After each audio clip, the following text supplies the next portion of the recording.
আসসালামু আলাইকুম বন্ধুরা, তোমরা সবাই কেমন আছো? আমি আলহামদুলিল্লাহ ভালো আছি।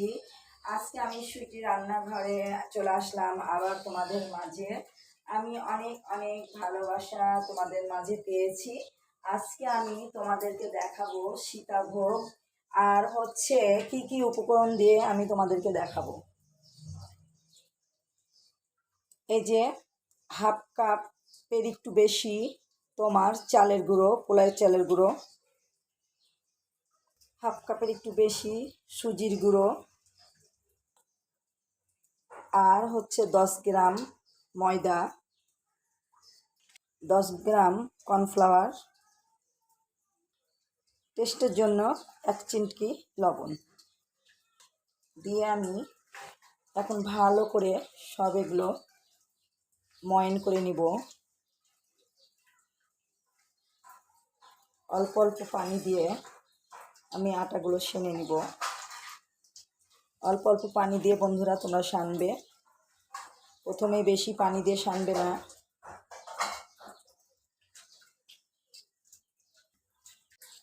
বন্ধুরা আমার আটাটা সানা হয়ে গেছে, এইভাবে সানবে, বেশি শক্ত না বেশি নরমও না, মিডিয়াম সাইজ, এইভাবে সানবে। সেনে 5 মিনিটের জন্য রেখে দেবে। বন্ধুরা আমার 5 মিনিট হয়ে গেছে, আমি চলে আসলাম, আমার আটা তৈরি হয়ে গেছে। এবার চলো তোমাদেরকে দেখাই কিভাবে করতে হবে। বন্ধুরা আমি কড়াইয়ে তেল ঢেলে নিয়েছি, তেলটা গরম করতে দিয়েছি। তেলটা গরম হলেই আমি দেখাবো। আমি আগে একটু দেখলাম তেলটা গরম হয়েছে কিনা, একটু ফেলে এটা দেখি। হ্যাঁ, আমার তেল গরম হয়ে গেছে, আমি এখন দেখাবো। এই যে আমি একটা গ্রেটার নিয়ে নিয়েছি, এটা সবার বাসাতেই কম বেশি আছে। হ্যাঁ, আমি এখন এটার মধ্যে আটাটা নিয়ে নিব, নিয়ে আমি এখন এই সীতাভোগ বানানো দেখাবো।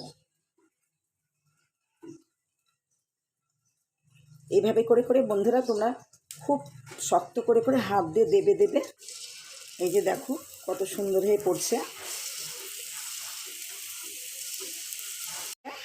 বাসায় তোমরা বানাবে, একটু ডাব দিয়ে দিয়ে এইভাবে করে বানিয়ে নিবে। এবার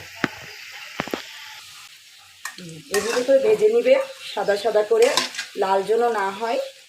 দেখো কত সুন্দর হয়েছে, খুবই সুন্দর হয়েছে। এইভাবে করে সাদা সাদা ভেজে নিবে।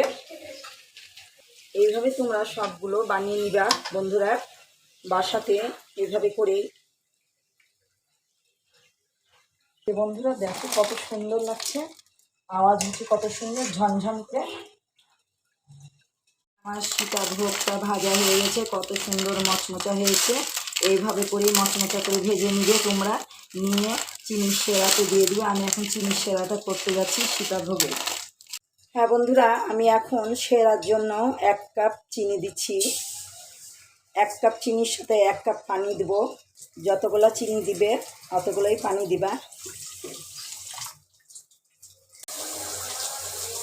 হ্যাঁ বন্ধুরা, আমি এখানে 4 চামচের 1 চামচ গুঁড়া দুধ দিয়েছি।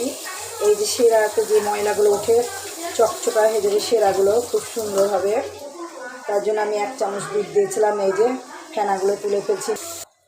আমার সেরাটা হয়ে গেছে চিনির, আমি এখন একটা বোলটে ঢেলে নিব। ছেঁকে নিয়েছি আমি, এটার সাথে 2টা তেজপাতা, 2টা দারচিনি, 2টা এলাচ, লবঙ্গ নিয়ে সেরার মধ্যে দিলাম, একটা ফ্লেভার আসার জন্য। একটু আমার সেরাটা ঠান্ডা হবে। আমার সেরাটা ঠান্ডা হয়ে গেছে, এখন আমি এগুলো দিয়ে দিলাম সেরার মধ্যে। এগুলো দিয়ে 2-3 ঘন্টা রেখে দিতে হবে। আমি 2-3 ঘন্টা রেখে দিব। বন্ধুরা দেখো সীতাভোগ আমি রান্না করেছি, খুব সুন্দর লাগছে দেখে, অসাধারণ, মাশাআল্লাহ। খেতেও অনেক সুস্বাদু, খুব মজার একটা জিনিস। আমার বাসায় আমার ছেলে মেয়ে হাজবেন্ড সবাই পছন্দ করে। আমি মাঝে মাঝে রান্না করে তাদেরকে খাওয়াই। আর বন্ধুরা তোমাদের বাসায় গেস্ট আসলে অবশ্যই খুব সহজে রান্না করে খাওয়াতে পারবে। ভিডিওটি ভালো লাগলে অবশ্যই লাইক কমেন্ট শেয়ার করবে। Bye bye.